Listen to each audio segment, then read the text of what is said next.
Yes. Very intense over here. I mean, intense painting, intense. I actually have lipstick on. I mean, things are very intense.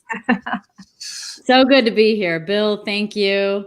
I I very much respect your work. I've obviously had I've had my own experience with you and the work that you do, and it's so profound. Francis, not to take away anything, Bill, but I get such benefit out of having like sisters to rely on to talk things through, because I really believe in the processing of information out loud, not only to be asked questions and come to realizations, but also to say words out loud. There's so much power in saying things out loud. There's so much processing that ends up happening. So I guess I could consider you both a couple of a good pool of wonderful therapists for me.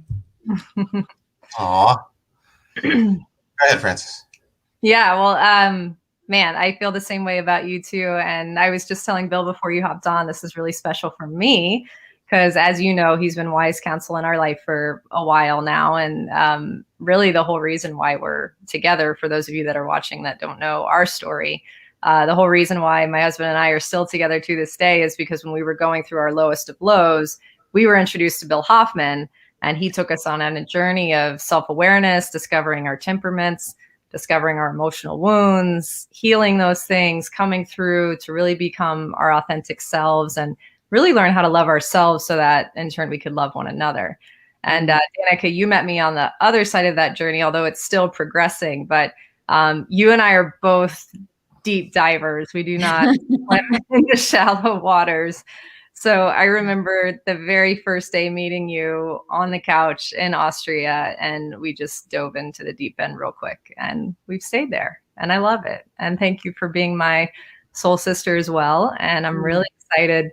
I told Bill, let's go deep. Let's take it today. So I'm always down for that. Excited to hear what comes out of it. So go ahead, Bill. Yeah. Well, what a great combination to have you both here. That's just super awesome. So, well, I wanted to give you a couple of lead-in questions, trying to get the ball rolling.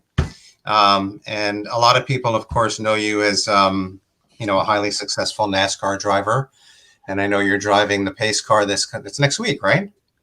Well, I guess it's this weekend. So yeah, at the Indy 500. So I originally started out as an IndyCar driver, but then did NASCAR. So it's kind of like home turf heading back to Indiana, back to the Indianapolis 500. So that's this weekend, Memorial Day, Sunday. Well, it's awesome. Actually Sunday is the race, but Memorial Day is Monday. But it's always Memorial Day weekend. Mm-hmm. So I guess besides your podcast and other ventures, that's probably what most people might know you from. And my timelines might be a little bit off here, but I know that since you've retired from racing, you've had some other ventures and, entrepreneurial ventures and companies that you've started, as well as the pretty intense podcast. You got the Somnium Wine Company and maybe some other things as well that I don't know about. But I want to talk about this aspect of things because it's quite a lofty identity to really be the only successful woman, I guess, in a male-dominated sport. And even just having achieved, so much in your life and having the notoriety that goes along with that, what's it been like transitioning, from retiring from that spotlight into this next phase of your life and discovering, let's just say, the real Danica in that journey? Mm-hmm. And we have plenty of time, so go for it. Good. I can get a little long-winded. The podcast has taught me to shut up, but it just means that when I get interviewed, I just relish the idea of being able to blabber on. And that's the point. Because I talked way too much when I first started interviewing people. But what was your question again before I rambled? The question basically is, in that transition, coming out of the spotlight and then kind of, I would imagine, having to find maybe a different you, the real you underneath all of that. What was that? I will say that I don't think that I've ever oriented my entire existence on one thing. and, to jump ultra in the deep end. I've actually struggled far more in my personal relationships than I have in business. In my, with things that are considered work, I have a much more healthy orientation of disconnection from outcomes and sort of maybe the codependent side of things. I really just do the things that I want to do. I allow flow. If something comes, if something goes, it's okay with me. It's not where I have really found as much resistance. And it's probably because I have not grasped so much when it comes to the area of professionalism versus personal relationships. So I guess that's a start off way of saying it hasn't been that bad. Like, I decided to retire. It was, there was a transition of allowing myself to let go of it versus feeling like I was quitting and kind of figuring that out. But I don't, for me, it hasn't been all that hard. When people ask me if I miss racing, the answer is no, I don't. I'm very grateful that is how I feel. And that I wasn't forced out suddenly or been forced out based on something physical, like an injury or something like that. So I think I really came to a good place with it. But I do think that there have been little moments and waves of feeling like, okay, what's my purpose again? Like, what am I doing? And I feel like someone who I want to do great things, big things, and help. And so I guess that's been the only thing that I've had little waves of. And I can get comfy and cozy in those moments of feeling like I'm having fun and doing some of the things that I've never had an opportunity to do. But then I all of a sudden get really ramped up and motivated, and I start sending messages and making phone calls. I'm like, what are we doing? And what are we doing that? And let's do this and let's organize that.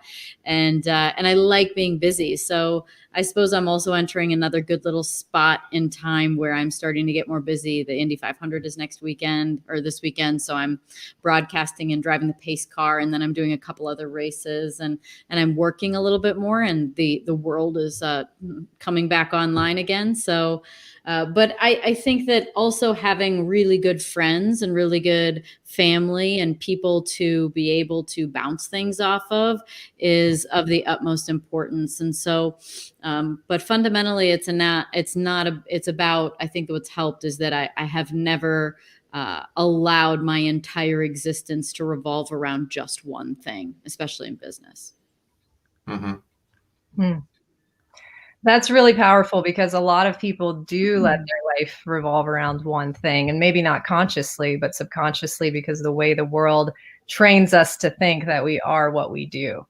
So to hear from someone who, I mean, you were Time Magazine's top 100 women, #1 in a male dominated sport. To hear someone like you say, yeah, but that's not all of who I am, and it never was, I think is really, it's a simplistic idea, and probably something that most people aren't aware of, that they view themselves as what they do. But I think if like that light bulb going off for a lot of people could make a big difference, that you are not just one thing. And if you allow your life to revolve around that one thing consistently, you'll get disappointed and you'll probably never measure up, because it's all based upon performance, right? Of who you are in terms of what you do. So I think that's really powerful. Well, I can speak to it from the other side of my existence of relationships and the downfalls of that, because let's face it, I mean, really they kind of manifest in similar ways. If you are going to, put all your effort into one thing and let that be your entire existence, and orienting everything from travel to living to emotions, all of those things around that one thing. Like, I can speak to that on the other side of my life personally. So for that, I mean, the heavy lesson learned for myself has been to I was always someone wanting to be chosen, wanting, someone to wanting to be enough for someone. And what I ended up realizing is I was supposed to be choosing myself, and I am enough for myself. And so, that can be also seen on the other side of things in business, where if I were someone who allowed something to rule my life, then it has a higher likelihood of ending in tragedy, but really just not being happy. What I realized was how much I was abandoning myself to keep things going. And so I think that if I looked at that into business, it's like, if I abandon myself and who I am and how I operate and the goals that I have, or my integrity or whatever, even if it's where I live, things like that. If you start to abandon yourself to do all those things, then, there's downside to that. There's nothing's free. Like there's always going to be some kind of a payoff. There's going to be a payoff and a balance. So I think overall the message that's the most important that I've learned is to really, it's not selfish to make yourself happy. And I think that the caveat is to not make yourself happy at the expense of someone else. It's not about that. It's not about being disrespectful or rude or not holding up what you say you're going to do because you don't feel like it, because that's going to make you happy that day. It's not about that. It's like, how can you make yourself happy without, making sure there's no repercussions around it? And that's not the hardest thing in the world to do. You can do that. You can make yourself happy and be who you are and stay in integrity without hurting anybody. And then when you show somebody how you treat yourself and how you like your world to go and how you act around people and treat yourself, that's how you teach them to treat you. Mm-hmm. So in the relationship side of things, I abandoned myself. So I got abandoned, right? It's like I was showing people how to treat me because of the way I treated myself. And so since in business, now I know we're flip-flopping and we were talking about, but it's just flip-flopped in my world. So, but in business, I don't abandon myself. I know what I'm freaking worth. I know what I'm prepared to do. I know what I'm not prepared to do. I know that I'm only going to do things that keep me happy and enjoy and fulfilling. And because of that, business has always flowed really effortlessly for me. And I don't create a lot of resistance in business. So, that was a big fundamental lesson to learn for me in this past year. And I can't help but think, with our audience, the EIS people that, are partaking in EIS or in the camp somewhere or another, they're very familiar with temperament. Is it okay if I share your temperament? Is that all right with you? Share my chart. I don't care. You can go for it. Well, we won't go into the chart or anything, but we'll definitely go for the temperament. Okay. So I know there's going to be a lot of people. I'm seeing some of the comments and I know some of the people and I know their temperaments that are popping up. And the thing, I'm listening to strengths and weaknesses, in the presentation that you just gave us, And so Danica is a melancholy, compulsive, and inclusion. And I know you studied your temperament and we went over it, of course, and you're a choleric in control and a phlegmatic, sanguine, and affection. And I keep hearing this choleric part of you, but mostly in strength.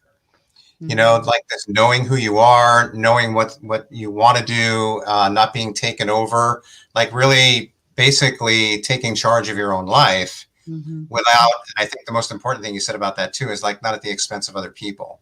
And that can be a choleric downfall, like kind of being a bulldozer in life and just bulldozing your way through. But having that same sensitivity with that little bit of phlegmatic and sanguine mix in there, because you're a real people person as well. And not just as you know, my deep personal relationships. I really love to be light and joyful and happy and positive and sunshine. That's for sure how I am in my deep relationships and deep, meaningful conversation and insight and growth. However, as we, the more basic words are, to be an introvert or an extrovert, and I source energy I always source from being alone, but I sometimes source from being with someone, but only when it's a deep, meaningful connection. Like how Francis and I are. That's a fulfilling, like filling time for me. But if I have to go like step and repeat, take photos, shake hands, sign autographs, be at a cocktail hour with random people that I don't know and have to make like surface level conversation for an extended period of time, that's draining. So, by nature, I'm an introvert, even though in certain situations I do get energy from people. It just has to be the specific kind of person. 100% melancholy, compulsive, and inclusion. Don't want the surface conversations. Got to be hanging around, taking pictures, doing all the stuff.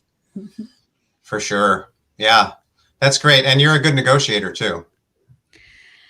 Yeah, I've been told. I mean, this has to do with a little bit too of even like astrology in my chart and having the Virgo nature to my, for my son. I'm an Aries by nature, but it's in the 6th house. I won't bore people with that, but with my chart and the way that I am, I'm very earth grounded, and I have a lot of that.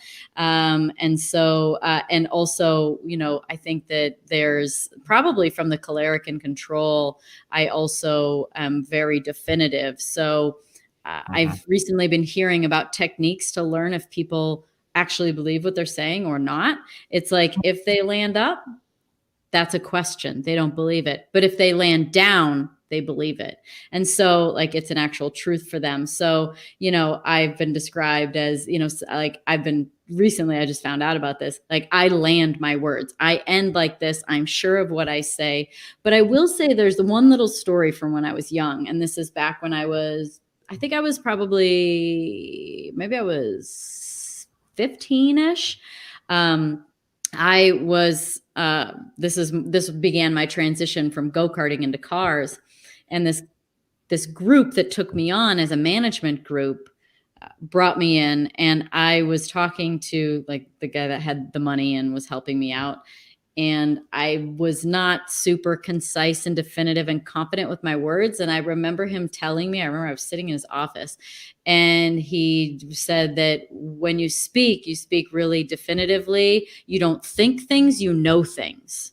And ever since then, when I was just a wee old teenager, I started to change my language to when I would speak, I would make statements. I wouldn't ask questions like, am I doing okay? Like I'm doing great, And so you just changing the language. And at the end of the day, language breaks down to the old ancient word of abracadabra. Like words are spells. And so it's really powerful. The things that you tell yourself out loud is of course very powerful. But let's not forget about the internal ones too. And I think that's a whole world that, if we had to be friends with our inner monologue and the stuff that our insecurities or ego or whatever you want to call it says to us, we would not be. That's the book Untethered Soul. I think it said that. Like if you had to be friends with your inner monologue, you would not be. But it's there. So the better we can clean that up too, on top of the words that actually come out of our mouth, are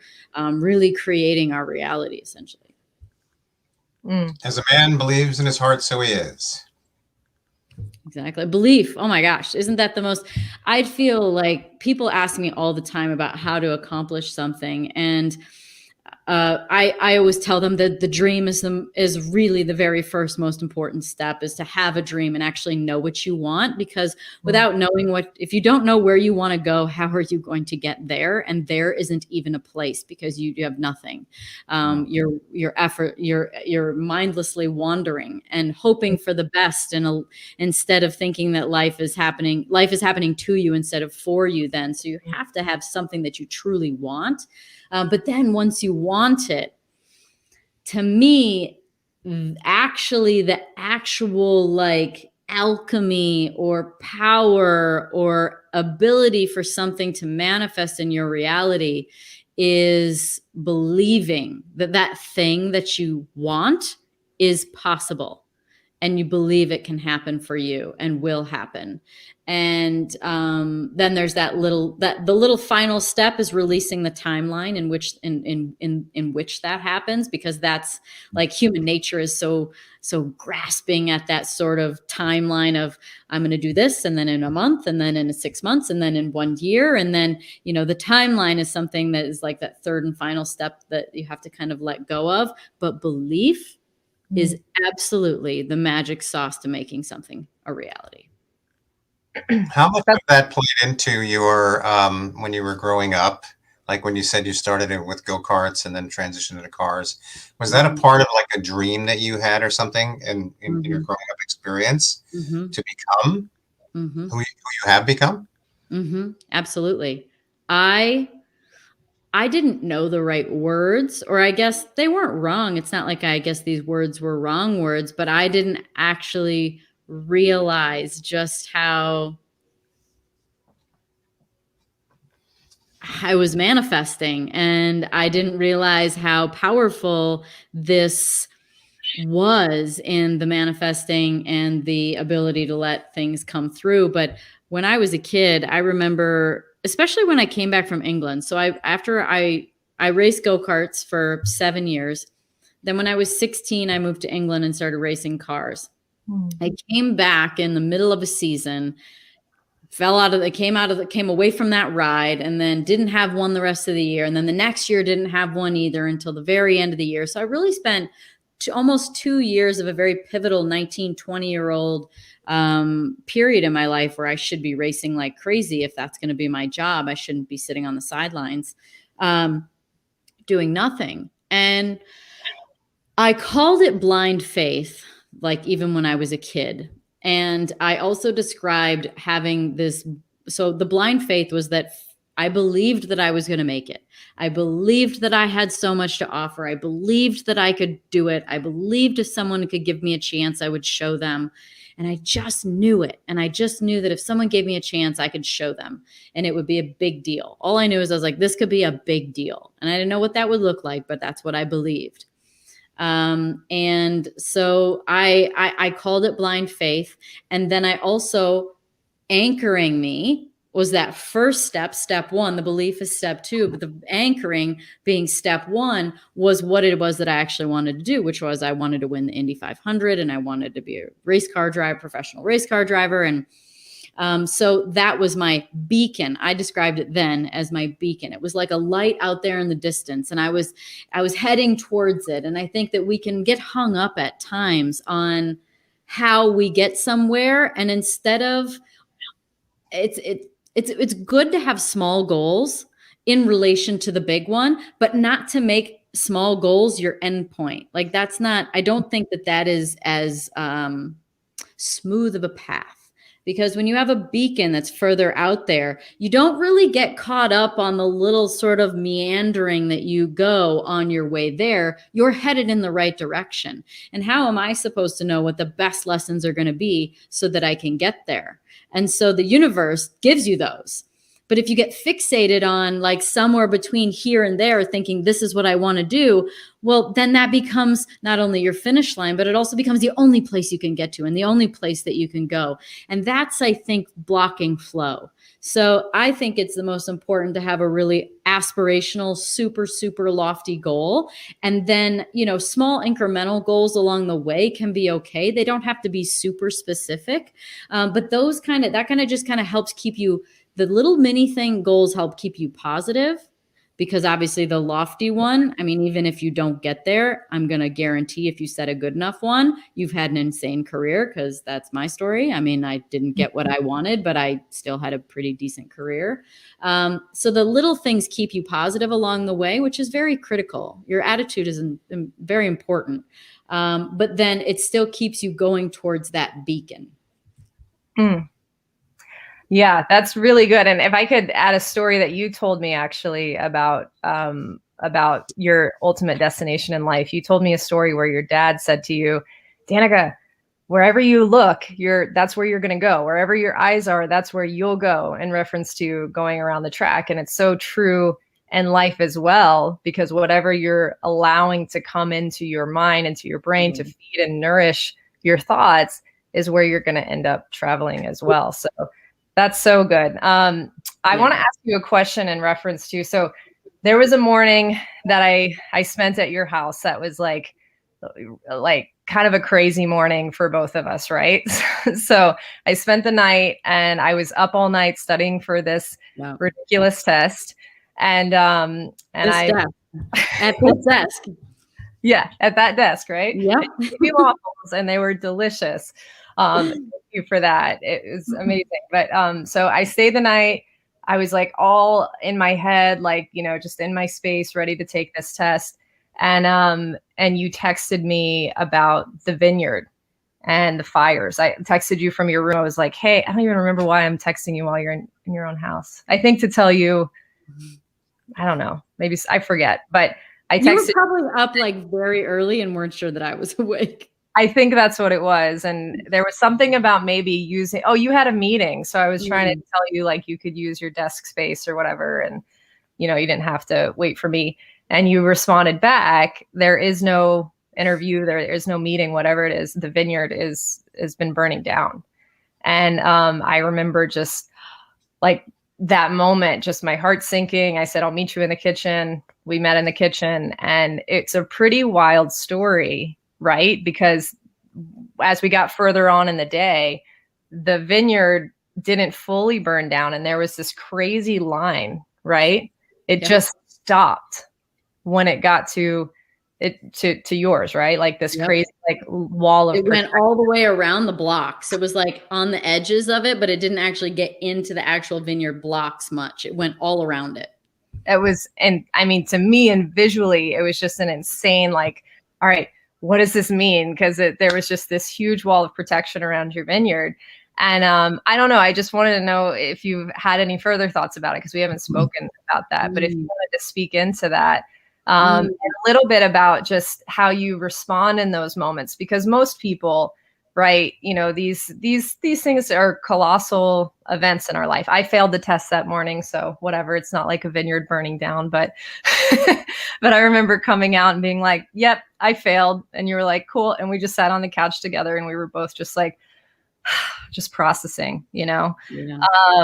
So yeah, you know, when you go through those times of crisis in life, you know, how do you respond so it doesn't just overtake you as well? Well, I think that the lesson, and that's an interesting, I mean, as I'm piecing some thoughts together, I'm glad you asked that, because so what I ended up learning after, I mean, mind you, for sure the photos were very interesting how it went around it. It was like, God was on my side for sure. Like I was like, I thought to myself, I've been doing something right. Like karma's finally helping me out, because everything else seems to be crumbling, but that's a godsend.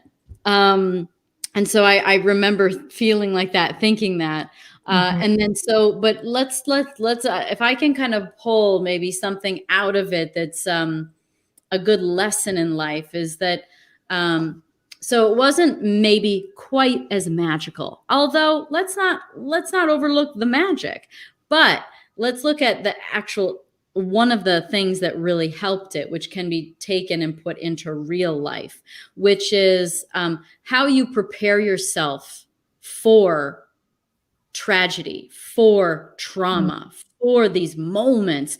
What is the integrity of your being, your body, your mind, your soul, so that you can arrive at these moments that could break you? And so what happened was, before the fires came through, since there's always fire season in Napa, and it's been getting worse, and part of it, there's multiple reasons. But so before the fire season came, my general manager said, hey, farming crew, I want you guys to get out here, and I want you to clean in between the rows to make sure that we don't have more things to catch fire in the vineyard. And so all the rows got cleaned out, all the like dried, dead stuff, everything got cleaned out. So the vineyard was prepared. So this would be like, you know, knowing your temperament, knowing someone else's temperament. This would be like having your own North Star. This would be stepping into the lessons to learn it so you don't have to go through it again. And so the only reason why the fire really came hard into the vineyard at all was because the vineyard next door, in which my general manager told the next door neighbors, clean up your vineyard because fire season's here, and they didn't. And so it caught into my property so much easier. Now, would it have hit the vineyard? Yeah, maybe, but definitely not as bad. And so I think it's such a great way to look at a lesson of preparing your mind, body, and soul at all times so that when tragedy and trauma hit, that you are prepared to defend it, because my vineyard was prepared to defend itself. Yes, that is so good. I was like, we haven't spoken about this since, but I just know that you find deeper meaning in things, and that lesson coming out right now. What a great analogy for life, for relationships, for marriages to work, just for your own personal self, going through life, going through the fire and the chaos. If you're not rooted, if you're not planted, if you don't clean out the debris, like when we were doing our work with Bill, and as we still continue to do the work, clearing out the emotional wounds, clearing out the harsh layers of conditioning, so that when fires do come, because hey, life happens to everyone, right? It doesn't discriminate. Everyone has challenges, but you're more prepared. That was so good. Yeah. Yeah. So thanks for asking that. I hadn't really thought about that or put that together, but as soon as you asked it, I went, you were like, have you thought about it? I'm like, oh, actually, this is a great analogy. And so, thank you. I mean, these nuggets are all over the place in life. And if we are aware, and if we can clean up enough where we don't meet these sorts of things with being triggered or projecting our own insecurities, then, we are so much more readily available to receive the message. Yes. You got to post the pictures of this now, because people aren't going to believe me. This is it is a hard line, you guys. Yeah. It's like a straight line. I just remember seeing it and my spirit being like that. What a wall of protection. It's so cool. So you have to post those later. Yeah, I will. Thank you. That's kind of a perfect way to segue into the next question, Danica. And because you're already talking about it, over the past year, particularly, there's been that incident right there and some other challenges in your life. And I think you just already answered some of those questions, but what are some other as far as the work that you've been doing on yourself, just dealing with your own heart, understanding yourself, preparing yourself, like you just said, for things that might be coming up. How has this past year been for you? And can you explain some of the breakthroughs that you might have experienced along the way? Yeah, it was about exactly a year ago. It was, I had just tremendous heartbreak, and, the rug being pulled out from underneath me, and everything changing from where I lived, who I was with, what I was doing, what my future was. There was so many things, plans, so many things that all of a sudden just shifted. And so, I think if somebody has asked me recently, what are you most proud of? And that's a pretty broad question, but I am most proud because to me, this goes across all domains of life. I am most proud of my accountability. And I think that it has served me. I think I've always been very accountable when it comes to my work life.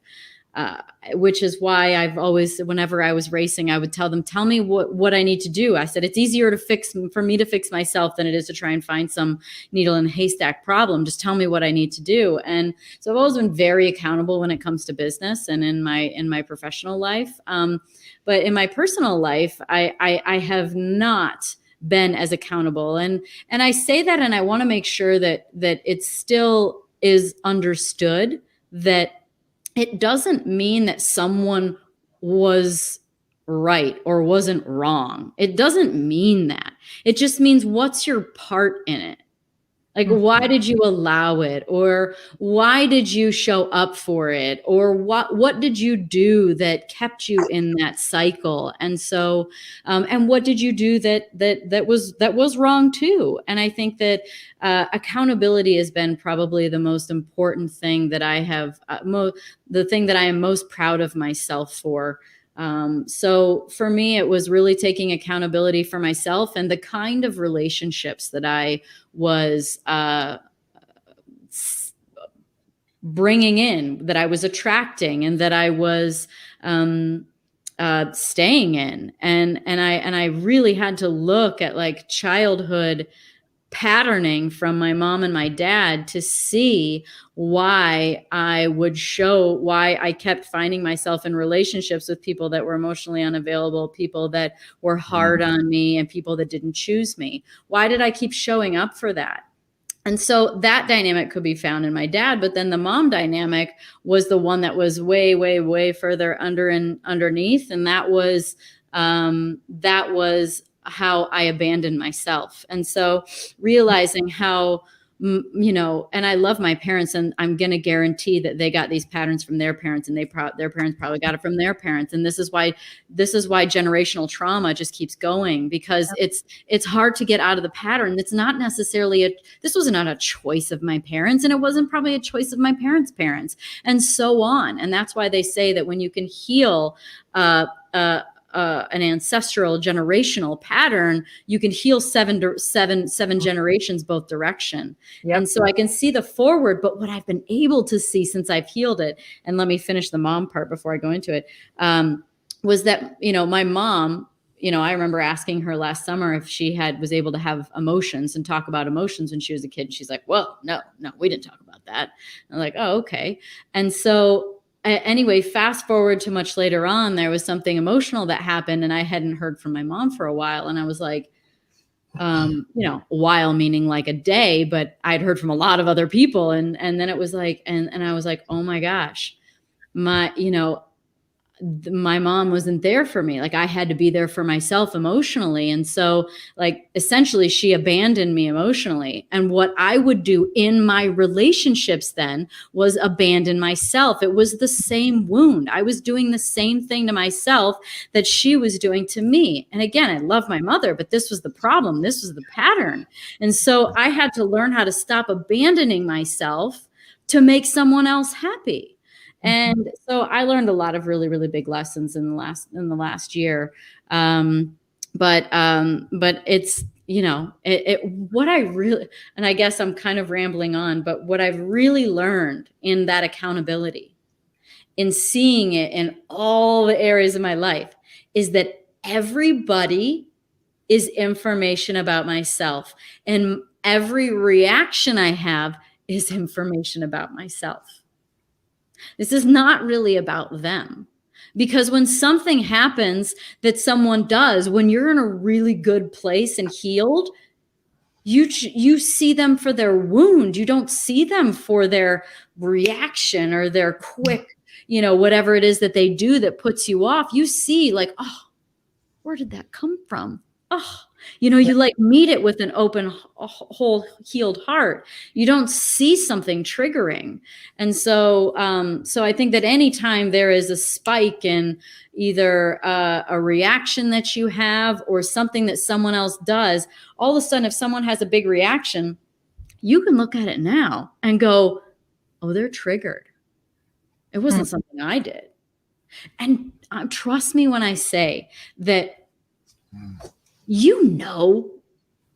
when you've been a dick,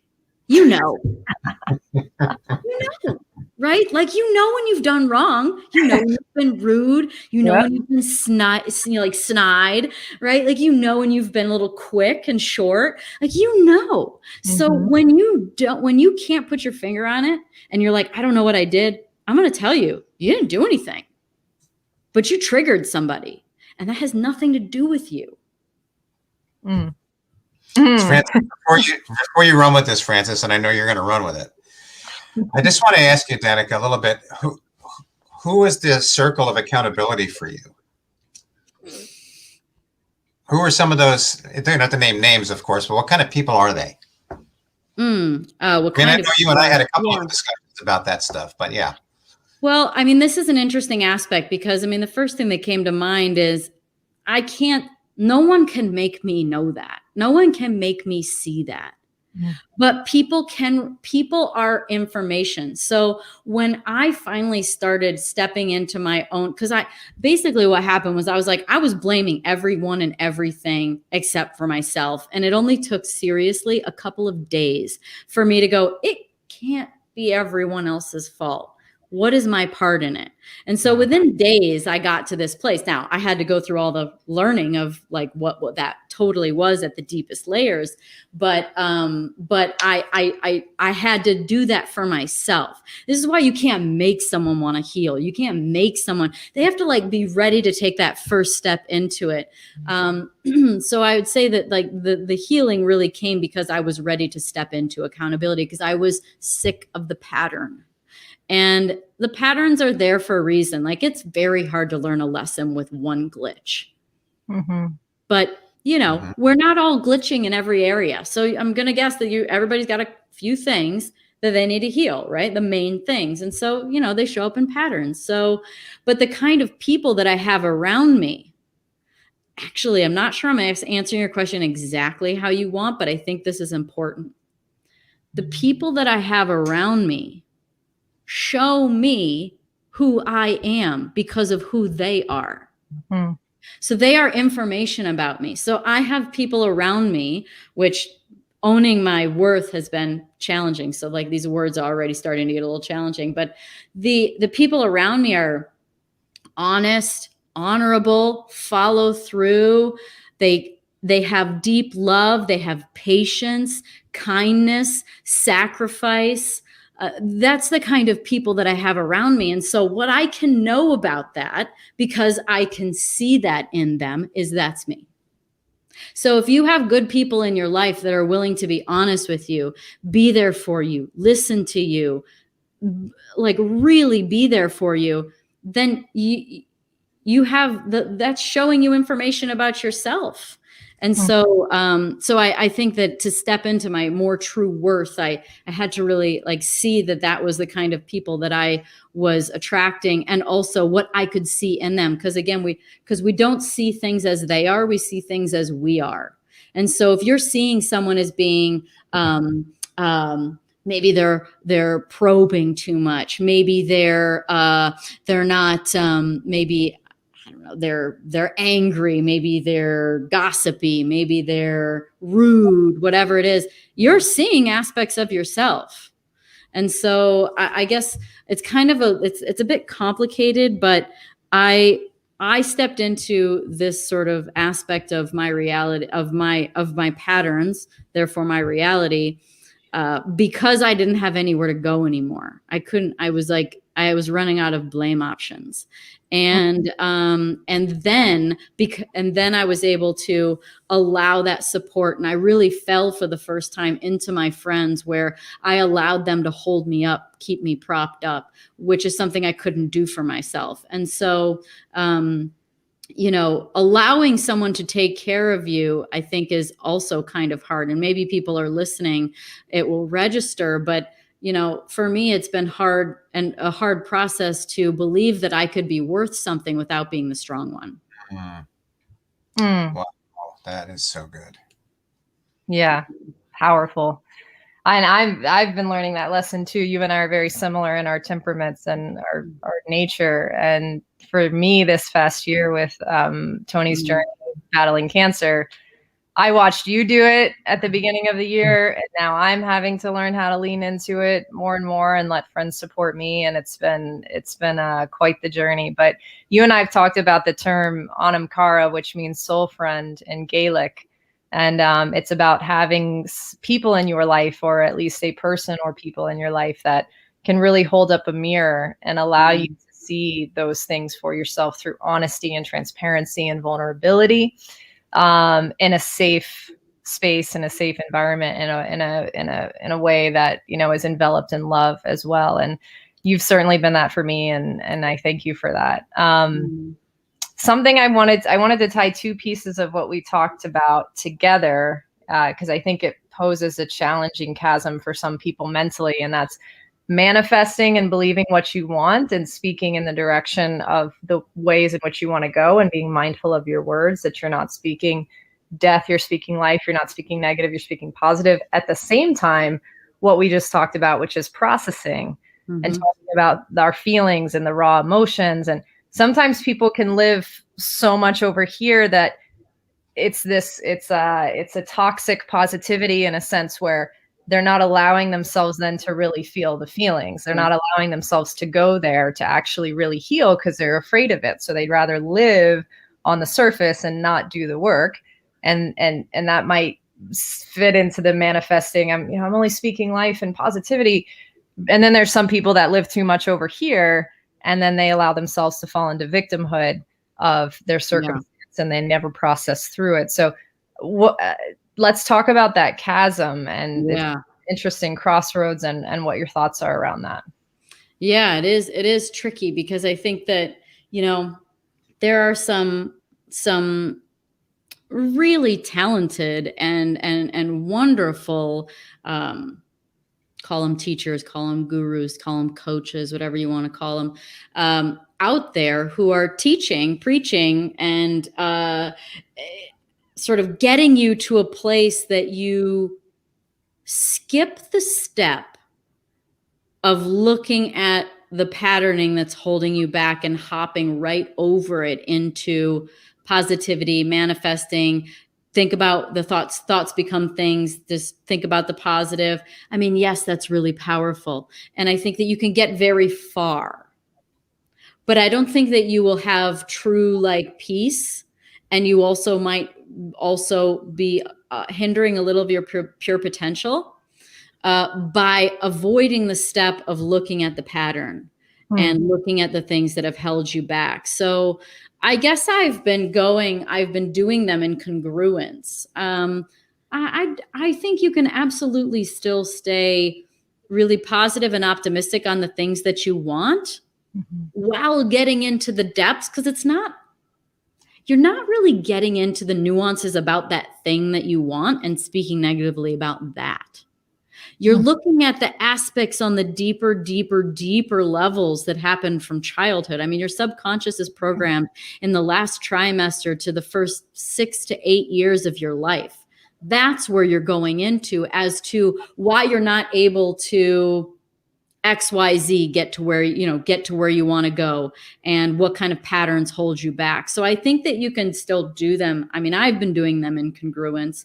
And I believe that they can be done, but one of them is truly future manifest, and the other one is looking at the past to figure out how you can heal your orientation around your association with money, with relationships, with outcomes, with people, with being a victim, whatever it is. It's looking at those, and that's good work. And it's exhausting, though. I mean, there's a little bit of a compromise probably on a little productivity level, because it's emotional. And I will say, I mean, when it comes to that work, it's called growing pains for a reason.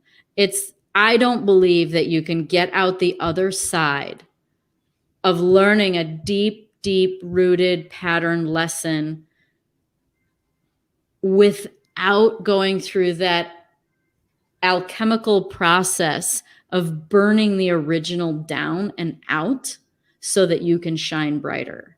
Like, you have to let it burn, and that burning hurts. Seeing it, it's like looking at it burns it.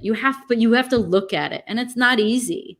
And so every single time I've healed one of those, like, I have truly broken down. Like, I would say every time there's been, I would give it for sure about an hour of like uncontrollable convulsion-like crying. It's like you don't know what's going on, but something is processing and waves, and just like I would say there's always like associated with it. Sometimes I would say that you've got to give it, like, there's got to be this one magical hour where you lose your, you know what, Yeah. You don't know where it came from or what's going. You don't really, it's like hard to know why you're crying so hard to know why it hurts so bad, hard to know why your body isn't crying like normal.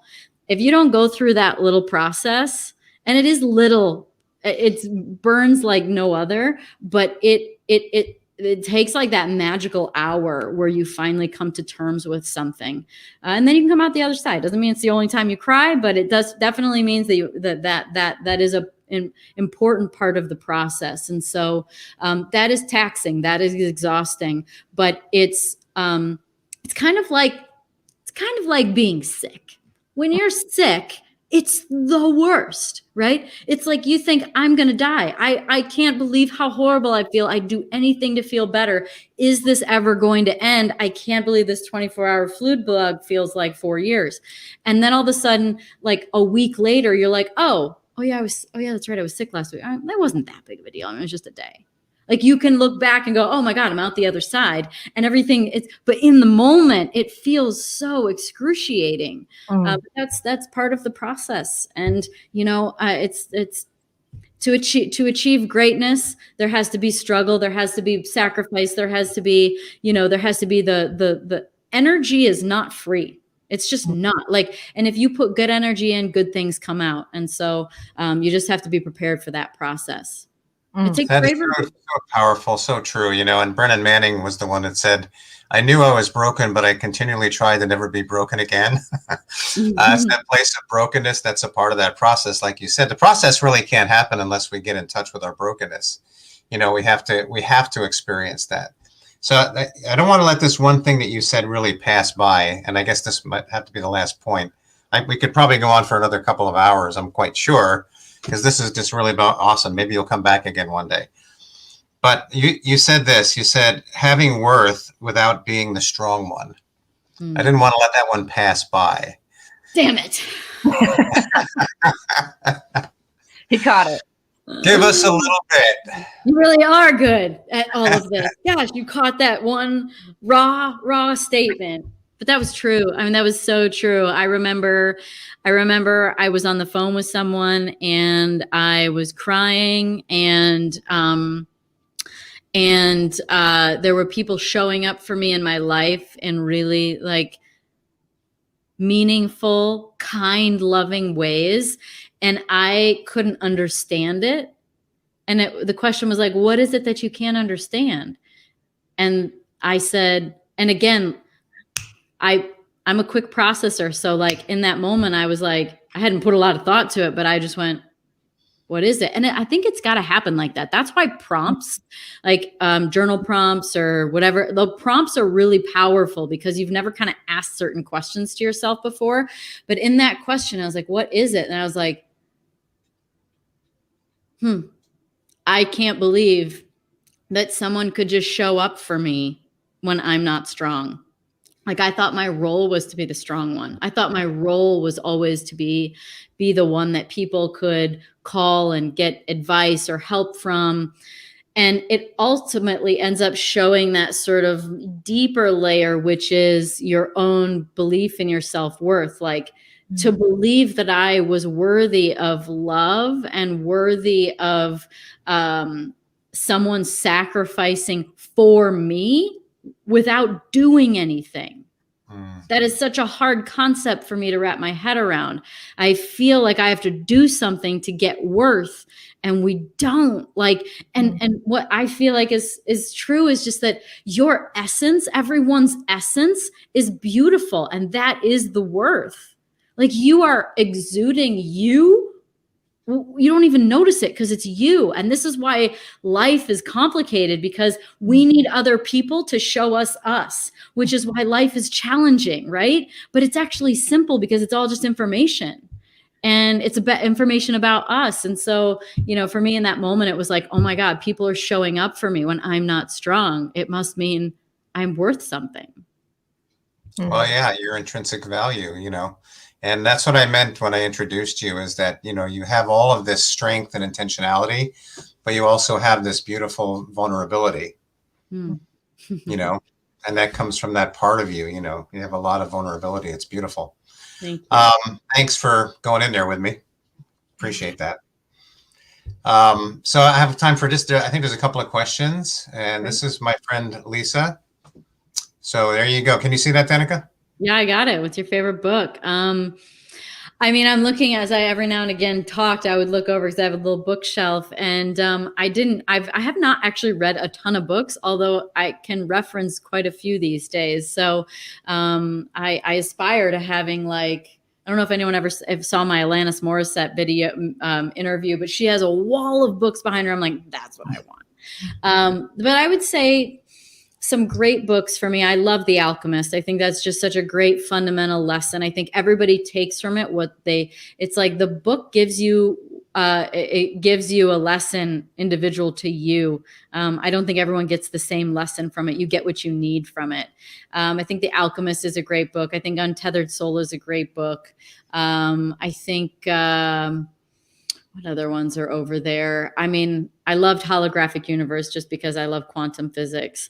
But I really think if I had to break it down to one, I think The Alchemist is just a really good, simple, great, powerful story that everyone should read. I also think that if we're looking on a more serious side, I think Mindset by Carol Dweck is a great one too, because it really breaks down your life into all the different categories of work, being an employee, being a boss, being a partner, being a parent, and showing how a fixed mindset versus growth mindset shows up in each of those facets of life. And I think it's just like a really good, simple, clear understanding to how to think.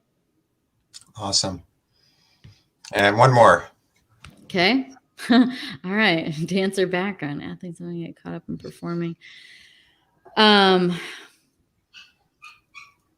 mean, yes, it's in the process. I mean, I think it's still very important that you have goals far out there for what it is that you want to happen. But I think that, you know, if I'm feeling into this, it's that what if you think that it's in this situation or in this instance, dancing, what if having that sort of practice puts you in the right city, gets you to meet the right people, gets you to learn the right lesson, that ends up teaching you what it is that you need, or giving you what you need to get you to where you're really meant to go. So to not overlook, because again, that for me, that's like the alchemist lesson, where it's like, you want to go from here to here, but sometimes you got to go all the way around here to get to here. And that's still the quickest way.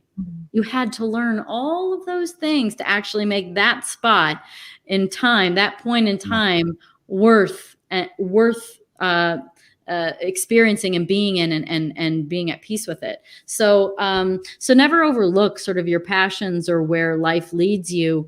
But I think this is also really important to become aware of when you're really beating your head up against a wall, and when you should start to look at letting go of something, and allowing your life to pivot or transition into ways that are maybe more aligned and meant for you, that we can't quite see.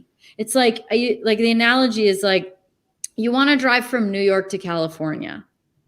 And of course, you're gonna have to start driving through the night at times, and you can't see California, but you can see in front of your headlights. And so you can still get there by being able to see just a little way, but you know where you're going. And so I think that you don't always have to see the entire, and maybe the road leads you in Canada, and you live in Vancouver in the end, who knows? But I think that that's just like an analogy for you don't have to always see the end to be able to keep moving forward.